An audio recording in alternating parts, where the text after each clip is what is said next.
సందర్భంగా సోదరులందరికీ ఎవరెవరైతే అన్యాయం జరిగిందో న్యాయం జరగాలని భావిస్తున్నటువంటి వాళ్ళకు న్యాయం చేయడం కోసం ఏ త్యాగానికైనా ఏ కార్యాచరణకైనా సంసిద్ధంగా ఉన్నామంటున్నటువంటి వాళ్ళందరికీ నాదొక చిన్న అనుభవంతో కూడినటువంటి మనవి. ఈ రాజ్యం కొత్తది కాదు. రాజ్యాలను నేనైతే 5 దశాబ్దాలుగా ఇటువంటి రాజ్యాల కార్యాచరణను ప్రత్యక్షంగా చూస్తున్నటువంటి వాళ్ళలో ఒకరిని. ఆవేదన లేదా అన్యాయం జరిగినప్పుడు ఆ ఆవేదన మీద స్పందిస్తున్నటువంటి ఇటువంటి మీటింగులను కూడా అనేకం చూసినటువంటి వాళ్ళలో ఒక అతన్ని. ఇక్కడ నా సూచన, నా మనవి ఏంటంటే, మనం కనుక మనకు చిత్తశుద్ధి, లక్ష్యశుద్ధి, సరి అయినటువంటి కార్యాచరణ ఉంటే పాలక వర్గాలు ఇటువంటి దుర్మార్గానికి పాల్పడి దాన్ని కంటిన్యూ చేయి. ఎక్కడో మిస్సింగ్ లింక్ ఉంది. ఒకవైపు సమాజంలో అన్రెస్ట్ ఉన్నది, ఇంకొక వైపు వాళ్ళని అలాంటి వాళ్ళు ఉన్నాం. ఈ ఇద్దరు శక్తిగా మారినప్పుడు మాత్రం తప్పకుండా పాలక వర్గాల మెడలు వంచినటువంటి సందర్భాలు ఉన్నాయి. అటువంటి ఒకానొక సందర్భానికి నేను సాక్షిభూతం అనేటువంటి విషయాన్ని కూడా ఈ సందర్భంగా మీ అందరికీ, నాకన్నా చాలా మంది చిన్నవాళ్ళు ఉన్నారు కాబట్టి సూచనగా చెప్తా ఉన్నా, మనని అది అనుభవపూర్వకంగా తెలియజేస్తా ఉన్నా. వెట్టి చాకిరి ఇది దీని అసలు స్వరూపం బానిసత్వంతో ముడిపడి ఉంది.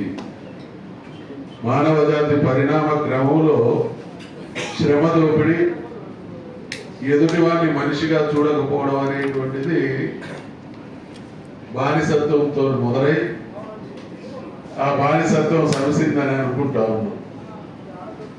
బానిసత్వం రూపాంతరం చెంది వెట్టి చాకిరిగా మారింది.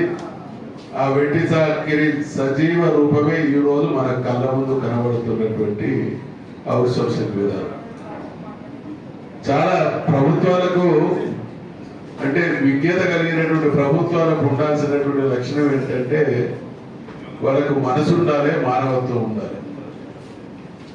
ఇవాళ మనం చూస్తున్నటువంటి ప్రభుత్వాలకు మనసు మానవత్వం లేదు కాబట్టి ఈ మనసు మానవత్వం లేనటువంటి ప్రభుత్వాలు చేస్తున్నటువంటి ఈ మధ్య ఒక ప్యాషన్ అయిపోయింది.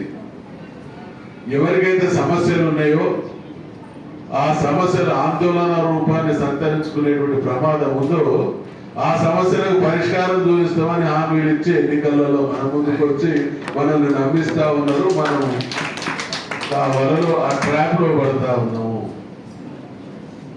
అందుకనే ఆ ట్రాప్ లో పడకుండా సమాజాన్ని చైతన్యవంతం చేయడం ఒక భాగం అయితే, ఈరోజు అవుట్ సోర్సింగ్ నేను కూడా నిజ జీవితంలో చాలా సందర్భాల్లో చూస్తున్నాను. ఎంత బాధాకరమైనటువంటి పరిస్థితులు ఉన్నాయో నాకంటే ముందు మాట్లాడినటువంటి వక్తలందరూ కూడా చాలా గంభీరంగా అనేక విషయాలను తెలియజేయడం జరిగింది. ఈ రాజ్యానికి ఉండాల్సినటువంటి లక్షణం సామాజిక, ఆర్థిక, రాజకీయ న్యాయం అన్నారు. మరి సమాన పనికి సమాన వేతనం అన్నారు, సహజ న్యాయ సూత్రాలు అన్నారు. ఇవన్నీ కూడా అటకెక్కినటువంటి పరిస్థితులలో అట్టడుగున నిజంగా, అంటే ఈ అవుట్ సోర్సింగ్ కార్మికుల యొక్క జీవితాలను చూస్తే వాళ్ళ జీవితమే సమస్య అయిపోయింది. ఇక్కడ వాళ్ళ బతుకులు సమస్యల్లో పుట్టి, సమస్యల్లో పెరిగి, సమస్యలలో అంతం కావడమే జీవితమైనటువంటి ప్రమాదకరమైనటువంటి పరిస్థితి భారత ప్రజాస్వామ్యంలో కొనసాగుతా ఉన్నది. ఇది ప్రజాస్వామ్యానికి ప్రమాదకరమైనటువంటి గంటిగా అనేటువంటి విషయాన్ని మనవి చేస్తూ, వారికి సంఘీభావం చెప్పడానికి వచ్చినటువంటి వారందరి ఆవేదనతో ఏకీభవిస్తూ, ఈ contract sourcing, outsourcing contract వర్కర్స్కు న్యాయం జరిగేటువంటి క్రమంలో జరపబోయే ఏ కార్యక్రమంలోనైనా మధుసూదనాచారిగా 100% విషయాన్ని మనవి చేస్తూ ఒక నిష్ఠూరమైనటువంటి మాట మాట్లాడడానికి నేను వెనక్కిపోవడం లేదు.